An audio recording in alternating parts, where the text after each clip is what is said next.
We're living in a technological tsunami that is being spearheaded by artificial intelligence. It's already everywhere, dispatching goods from warehouses in response to your clicks, identifying your favourite music, accelerating social media likes and dislikes, even replacing jobs. Believe some, and our very humanity is at risk as algorithms written by big tech increasingly run our lives. Governments and the public are on the sidelines. We are mere bystanders of this rapid technological advance. So how should we be feeling about this? How can we tame this revolution to work for societal and economic advantage? Or is it already too late? To tell us is Professor Anthony Elliot, one of the world's top sociologists who's made it his business to explore this emergent new universe. Professor of Sociology at the University of South Australia, he has just published an influential book mapping this new landscape, Algorithms of Anxiety, Fear in the Digital Age. He comes to this topic uniquely as a social scientist and not as a tech bro from inside Silicon Valley. Welcome to the We Society, Anthony. Thanks very much, Will. Thanks for having me on. We Society, what was your first reaction when you got the invitation from us to be on a We Society podcast? I very much like the idea of being on the We Society podcast because I've listened to quite a few of these podcasts and you've had some really influential and interesting discussions along the way.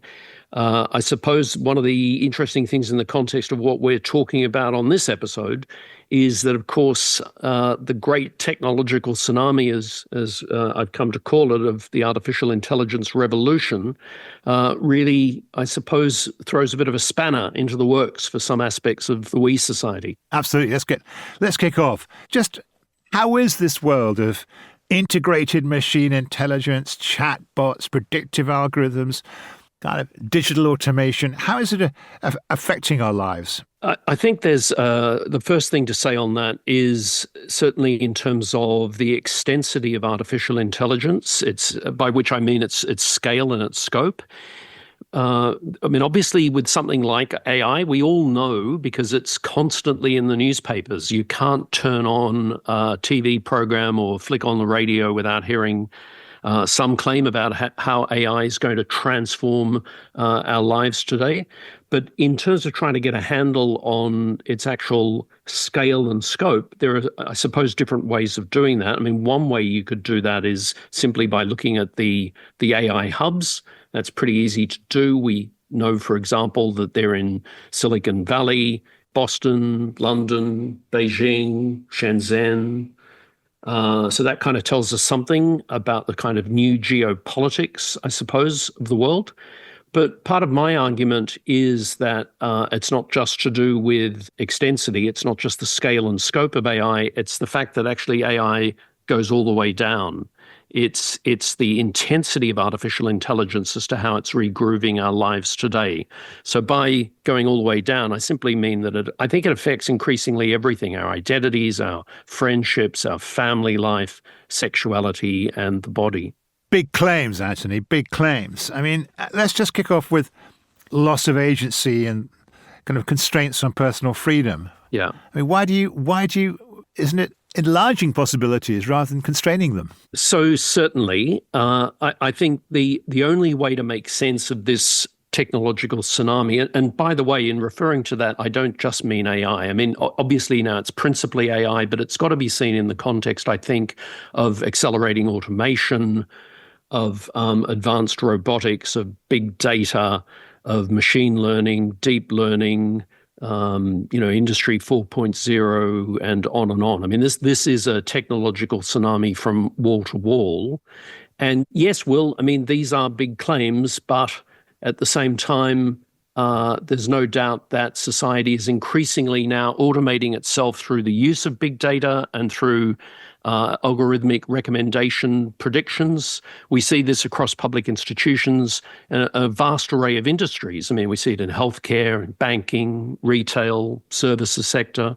And you're right. As these changes sweep through society, AI's taking on a bigger and bigger decision-making role in more areas of our life, and the consequences of this, I think, are just huge. Yeah. The game-changing promise to do things like improve efficiency, to bring down costs, to integrate more and more information to aid in strategic decision-making.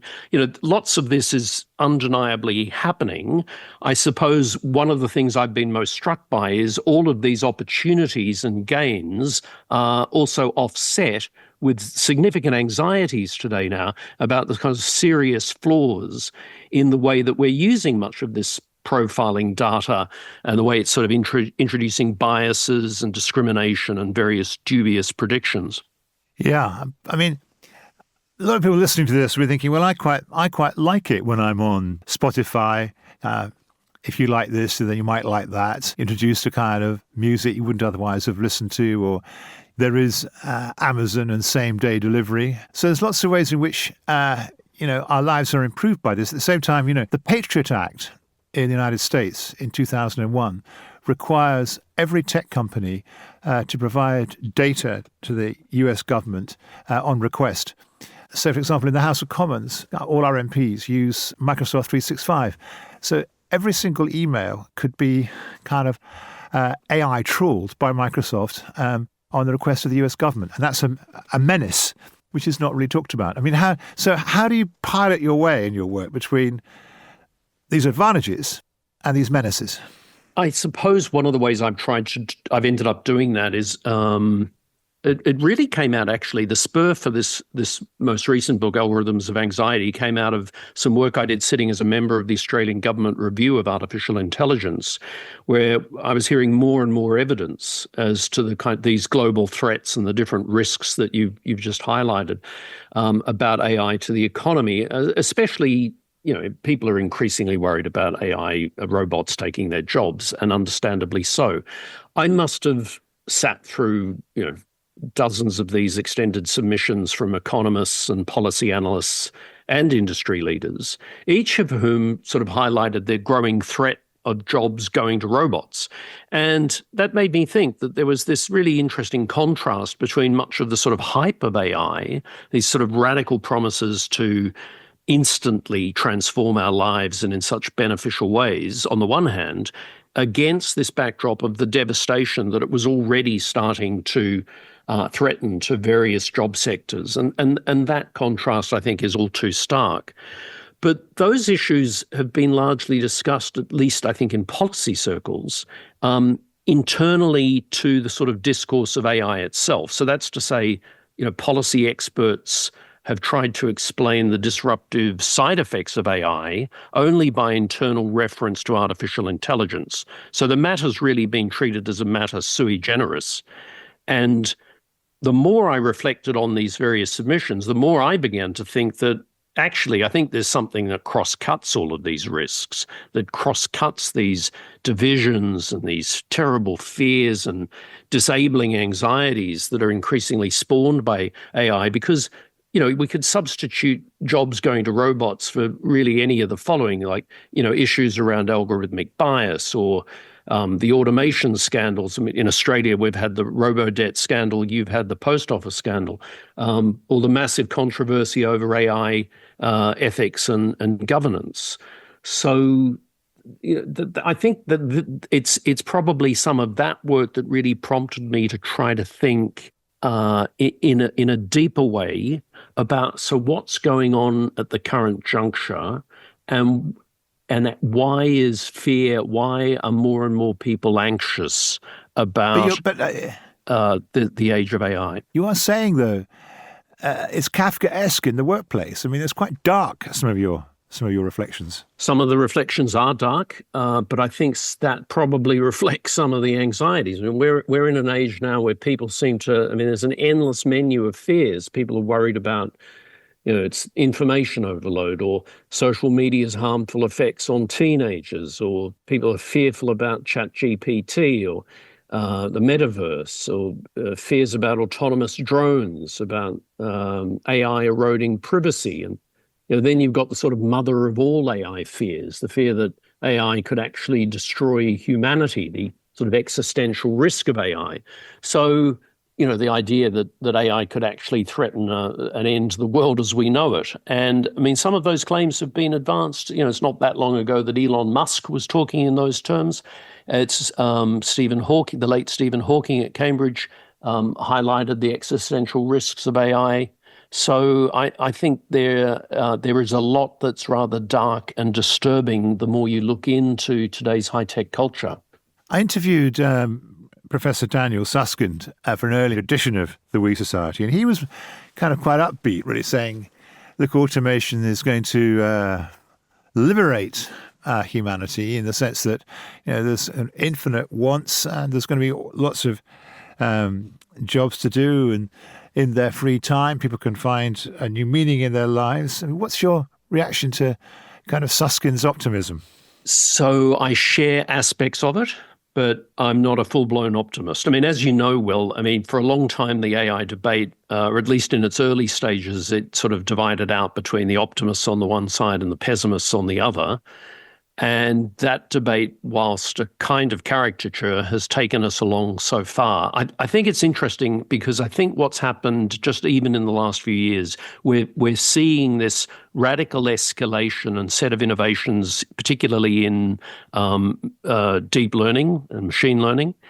And so my take on this is that AI has been hugely, hugely successful. I mean, it's been sufficiently predictable for more and more economies to sort of enter the global digital economy. So, I think you get from the 2000s out to today this kind of massive structure now in the world economy and the digitalization of society, where it's clear we're in an internet-based economy. We've got network societies and these AI-driven platforms, organizations run much of this economy.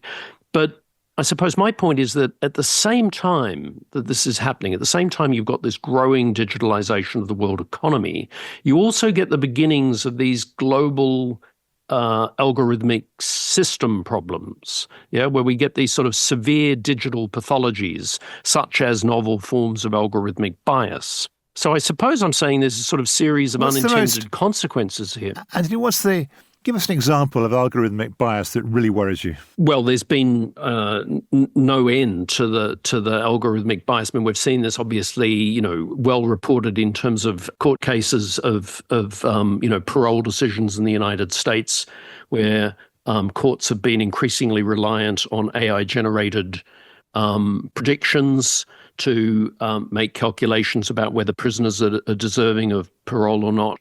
And there's been a huge amount of racial bias built into these predictions, and with the results that have highlighted the inequities. So you sort of get a compound of various forms of racism, for example, are kind of baked into certain algorithms, and then that gets intensified. It's not just that it's being reproduced, but it's sort of being shifted up a gear.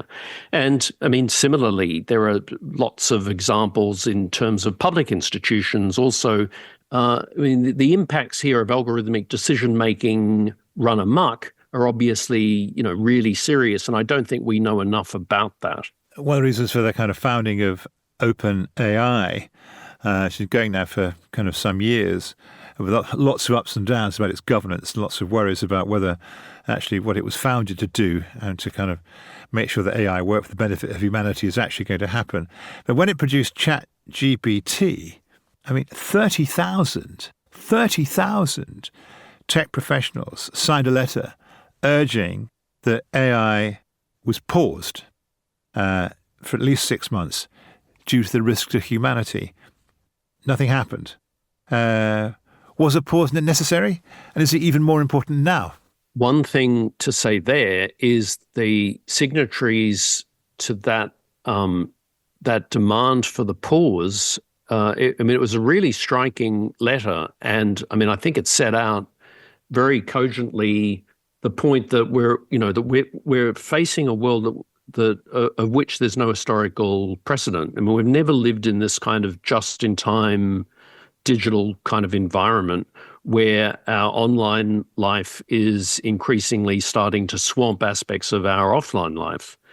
And particularly against the backdrop of what's been happening with advances in machine learning, I think many of those engineers and computational scientists and other esteemed professionals that put their name to the letter, it was a very important demand. But at the same time, against the backdrop of the AI race, who's going to actually sort of, be the first to say, okay, so we'll put a pause on this?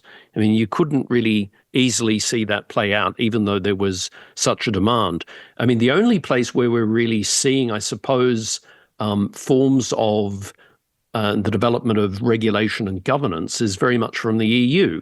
And we all know that the EU's been pushing ahead with now trying to regulate AI. And there's lots of worries coming out from not only a lot of the big companies, but I think many others are also saying that, yes, we need regulation, but I mean, there's a danger here that it's going to be at the expense of innovation.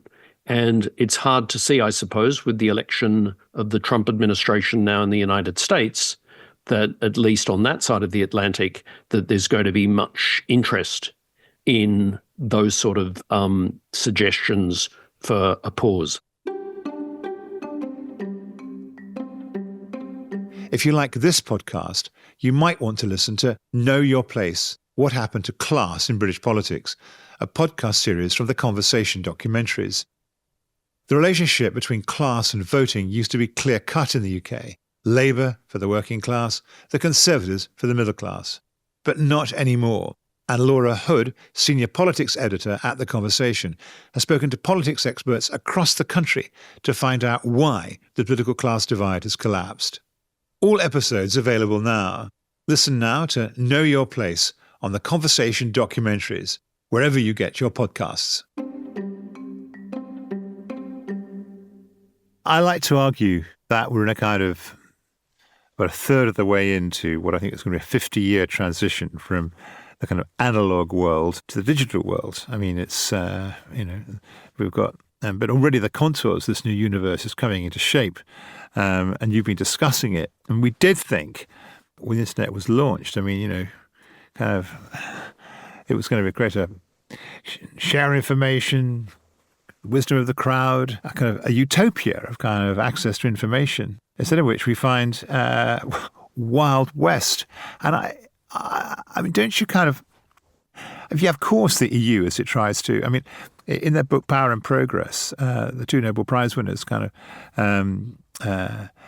Acemoglu and Johnson, they argue that, I think only Acemoglu won the Nobel Prize, that this has been the story of technological progress since whenever, that, it could be the watermill, it could be the printing press, it could be the computer, it could be mass transport with railways. There's always been these transformative technologies, and then there's a fight that follows in which society has to say, hold on a minute, we've got to make sure that the benefits of this work for humanity, don't just enrich a few or menace a few.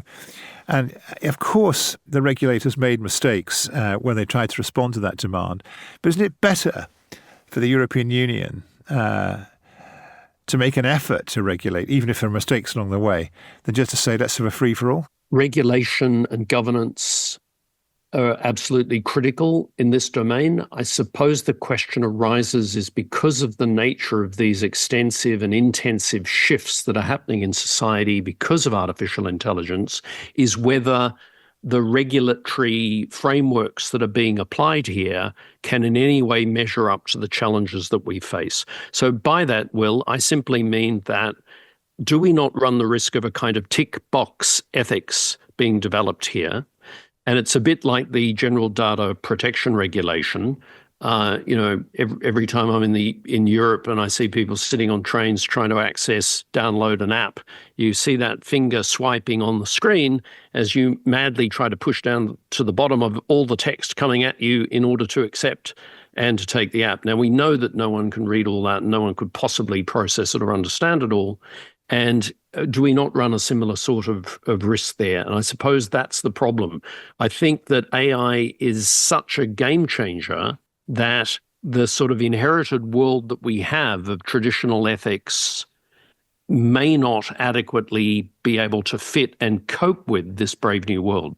What's the best idea or ideas in the plural that you've come across to address all this?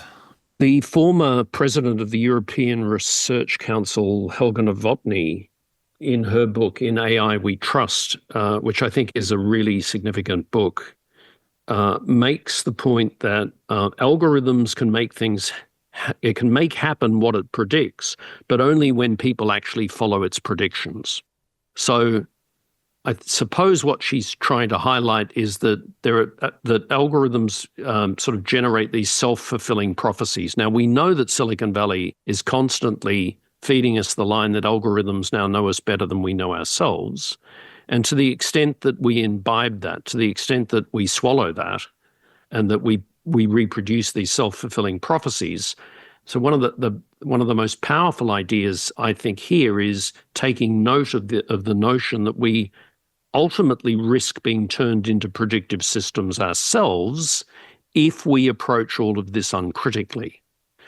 So in terms of what that might mean for rethinking ethics, I think it's partly about the sort of conversations we're having. How do we keep the benefits of artificial intelligence? How do we hold on to what's truly transformative in a positive sense about the digital revolution, whilst actually being able to say, okay, we need to also reforge all these digital calculations, but recognize we need to be having them have conversations alongside them.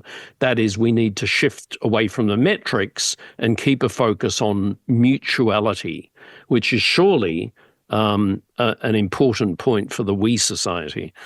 Just lastly, before we wind this up, it's been a fascinating conversation, by the way, Anthony. You've been really illuminating. We haven't talked much about democracy and about the way that algorithms kind of shape public debate, voting patterns. I'd be interested, your observations about that. I thought one of the really interesting things about this election that we've just witnessed in the United States was, against the backdrop of much of the debate and discussion of 2016, where there was obviously a huge amount of controversy around Cambridge Analytica, around the intrusion of Russian bots on Facebook. There was a great deal of consternation and alarm there, whereas, and I think a lot of people thought that was going to intensify and become much more radicalized in these last two American elections, whereas in fact 2016 seems to have been a sort of real center point for this. So that's interesting, I think. I don't know what it ultimately points to, whether things are leveling out. Or not, but there seemed to be less alarm about this, and less, of course. One of the problems which we haven't had a chance to talk about is that so much about algorithms is, of course, the invisibility of it all. We don't actually clap eyes on it. So from that angle, it's a bit like God or globalization. You feel its effects, but we don't actually see it directly. So it's always a sort of retrospective thing where we're interpreting it and reinterpreting it later. So I think the pundits are going to have an interesting time in terms of looking at developments in democracy. But at the same time, we know that it's an easy relationship between digitalization on the one hand and democracy on the other. This time round in 2024, certainly, it was the kind of customizing ads for particular kind of audiences through social media, knowing what their likes and preferences were. You were able to kind of micro-advertise, and if you had the money and the smartness, you could do that. And we saw that to an extent in the British general election as well. So your point about us becoming algorithmically and invisibly driven is particularly well made in democratic elections, because invisibly we're being directed towards certain views of certain political parties by very smart, algorithmic, AI-driven advertising. For sure. And I suppose because we're talking about a double-edged phenomenon, of course, AI can and is being used to contest forms of disinformation and misinformation. So we know that there are a number of certainly quite established research centres and policy institutes that are using artificial intelligence to monitor and to trace many of these instances of systematic algorithmic bias and distortion, and to highlight that work, as well as to trying to find ways to use the breakthroughs and innovations in artificial intelligence to counter those very trends. Anthony, we're going to finish, and I'm going to give you a final 2 or 3 sentences, because you've been, you obviously know this stuff inside out. I think people are going to hear what you say and take it very seriously, but they also want to hear what you, Anthony Elliot, Professor Anthony Elliot, would do if you had the influence, not just in Australia, but actually internationally. What would you do? Starting from against a societal backdrop of the rise of AI, and particularly a world now where algorithms promise services and products and lifestyles built upon mathematical exactitude, my worry remains that much of this is, whilst, we've noted the opportunities and the promises, I'm also highlighting that much of this can lead us to become prone to falling for the promises of predictive analytics. So my worry here is that, in a sense, what happens if people become increasingly seduced by the vocabulary of big tech?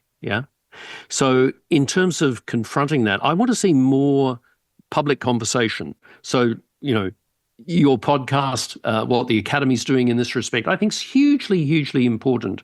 We can't underestimate the role of the social sciences, the humanities, and the creative arts in actually trying to highlight the massive implications of what's at stake in all of this.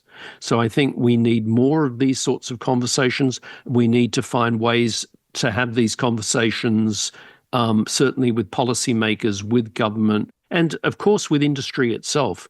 So I suppose a lot of my effort and a lot of my thinking is going into trying to, as it were, engineer ways in which that can happen, and to try and find ways in which we can highlight what these concerns are, even as a lot of them are inarticulate, or that people are struggling to make sense out of why it is that they're feeling that they're becoming disengaged or disenfranchised, or just generally, even at times, depressed by a world of constant information overload, where no matter how fast you try and run, there's that nagging sense that you can't possibly run fast enough. Well, as President of the Academy of Social Science, we shall do our very level best to raise the salience of what you've been talking about.